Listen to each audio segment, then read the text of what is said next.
असत्य चाहे कितना भी शक्तिशाली क्यों ना हो, सत्य की हमेशा जीत होती है। यही संदेश हमें देता है दशहरा। आज हम जानते हैं दशहरे की पावन कथा। चलिए वीडियो को शुरू करते हैं। जय श्री राधे।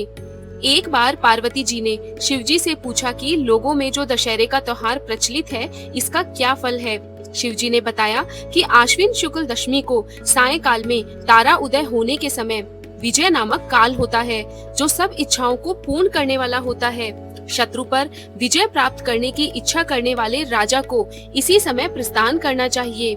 इस दिन यदि श्रवण नक्षत्र का योग हो तो और भी शुभ है। मर्यादा पुरुषोत्तम भगवान श्री रामचंद्र जी ने इसी विजय काल में लंका पर चढ़ाई की थी, इसीलिए यह दिन बहुत पवित्र माना जाता है और क्षत्रिय लोग इसे अपना प्रमुख त्योहार मानते हैं। शत्रु से युद्ध करने का प्रसंग न होने पर भी इस काल में राजाओं को अपनी सीमा का उल्लंघन अवश्य करना चाहिए। अपने तमाम दल बल को सुसज्जित करके पूर्व दिशा में जाकर शमी वृक्ष का पूजन करना चाहिए। पूजन करने वाला शमी के सामने खड़ा होकर इस प्रकार ध्यान करे, हे शमी, तू सब पापों को नष्ट करने वाला है और शत्रुओं को भी पराजय देने वाला है। तूने अर्जुन का धनुष धारण किया और रामचंद्र जी से प्रिय वाणी कही। पार्वती जी बोली, शमी वृक्ष ने अर्जुन का धनुष कब और किस कारण धारण किया था तथा श्री रामचंद्र जी से कब और कैसी प्रिय वाणी कही थी, सो कृपा करके समझाइए। शिव जी ने उत्तर दिया, दुर्योधन ने पांडवों को जुए में हराकर इस शर्त पर वनवास दिया कि वे 12 वर्ष तक प्रकट रूप से वन में जहाँ चाहे फिरे, किंतु 1 वर्ष बिल्कुल अज्ञातवास में रहे।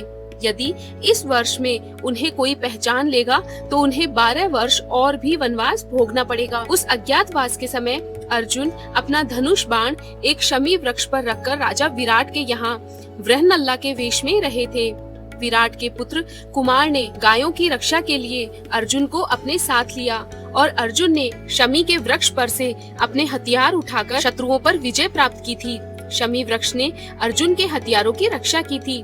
विजयदशमी के दिन श्री रामचंद्र जी ने लंका पर चढ़ाई करने के लिए प्रस्थान करने के समय शमी वृक्ष ने कहा था कि आपकी विजय होगी, इसीलिए विजय काल में शमी वृक्ष की भी पूजा की जाती है। एक बार राजा युधिष्ठिर के पूछने पर श्री कृष्ण जी ने भी उन्हें बतलाया कि राजन, विजयदशमी के दिन राजा को स्वयं अलंकृत होकर अपने दासों और हाथी घोड़ों का श्रृंगार करना चाहिए तथा गाजे बाजे के साथ मंगलाचार करना चाहिए।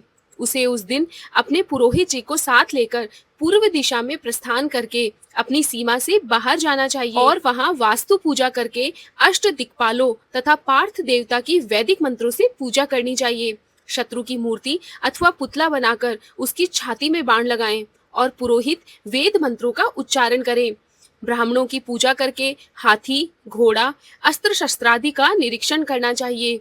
यह सब क्रिया सीमांत में करके अपने महल में लौट आना चाहिए। जो राजा इस विधि से पूजा करता है वह सदा अपने शत्रु पर विजय प्राप्त करता है। इस प्रकार दशहरे की कथा समाप्त होती है। इसलिए हर वर्ष दशहरे पर हम रावण दहन करते हैं, ताकि हमें याद रहे सत्य की सदैव विजय होती है और बुराई का अंत निश्चित है। आप सभी मेरे साथ बोलिए जय श्री राम और मुझे कमेंट में जरूर जय श्री राम लिखिएगा। आपको ये वीडियो कैसा लगा मुझे कमेंट में जरूर बताइएगा। इस वीडियो को लाइक, शेयर और चैनल को सब्सक्राइब करना ना भूलिएगा। मिलते हैं किसी नई कथा के साथ, तब तक के लिए धन्यवाद। जय श्री राधे।